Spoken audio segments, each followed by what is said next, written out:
So I'd like to start, if I may, by asking you some questions. If you've ever lost someone you truly love, ever had your heart broken, ever struggled through an acrimonious divorce, or been the victim of infidelity, please stand up. If standing up isn't accessible to you, you can put your hand up. Please stay standing and keep your hand up there. If you've ever lived through a natural disaster, been bullied or been made redundant, stand on up. If you've ever had a miscarriage, if you've ever had an abortion or struggled through infertility, please stand up.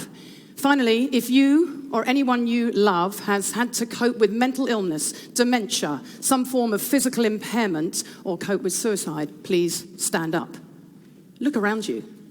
Adversity doesn't discriminate.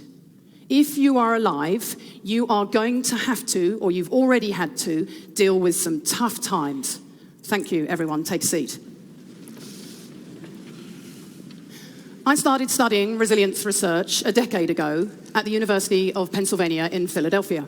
It was an amazing time to be there because the professors who trained me had just picked up the contract to train all 1.1 million American soldiers to be as mentally fit as they always have been physically fit.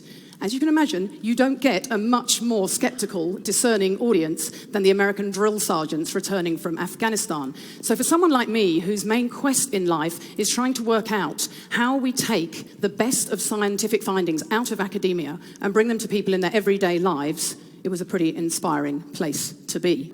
Teaching them the ways of thinking and acting that we know boost resilience. I thought that was my calling. My moment to put all of that research to good use. But sadly, I was wrong. For my own true test came in 2014 on Queen's birthday weekend. We and two other families had decided to go down to Lake Ohau and bike the Alps to Ocean. At the last minute, my beautiful 12-year-old daughter, Abby, decided to hop in the car with her best friend, Ella, also 12, and Ella's mum, Sally, a dear, dear friend of mine. On the way down, as they travelled through Rakaya on Thompson's track, a car sped through a stop sign, crashing into them and killing all three of them instantly. In the blink of an eye, I find myself flung to the other side of the equation, waking up with a whole new identity. Instead of being the resilience expert, suddenly I'm the grieving mother. Waking up, not knowing who I am, trying to wrap my head around unthinkable news, my world smashed to smithereens. Suddenly, I'm the one on the end of all this expert advice. And I can tell you, I didn't like what I heard one little bit. In the days after Abby died, we were told we were now prime candidates for family estrangement, that we were likely to get divorced and we were at high risk of mental illness. Wow, I remember thinking, thanks for that. I thought my life was already pretty shit.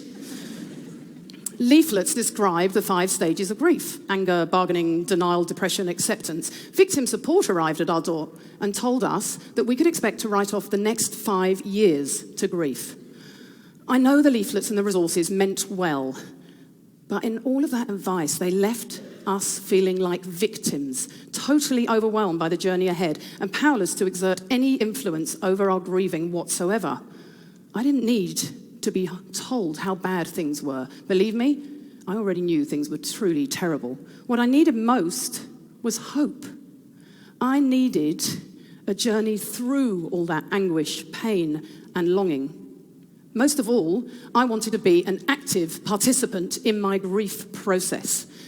So I decided to turn my back on their advice and decided instead to conduct something of a self-experiment. I'd done the research, I had the tools. I wanted to know how useful they would be to me now in the face of such an enormous mountain to climb. Now, I have to confess at this point, I didn't really know that any of this was going to work.